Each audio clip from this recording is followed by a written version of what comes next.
Welcome to this step-by-step guide on how to get started with Chatgpt. In this video, we will walk you through the basics of using Chatgpt, from signing up to creating your first chatbot. Let's dive in. The first step to using Chatgpt is to sign up for an account. Go to the Chatgpt website and click on the Sign Up button. Enter your email address and create a password.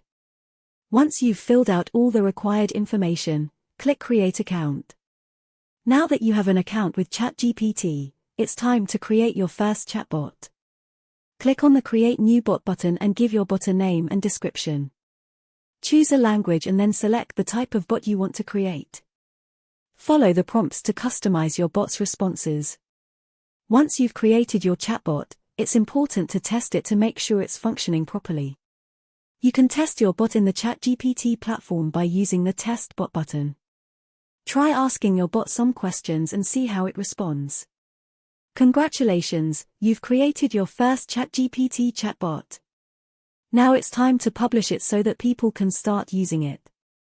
Click on the Publish Bot button and follow the prompts to make your bot public. Share your chatbot on social media and watch as it starts interacting with users. That's it for this step-by-step guide on how to get started with Chatgpt. With these basic steps, you're well on your way to creating your own custom chatbots. Give it a try and see what kind of chatbots you can create.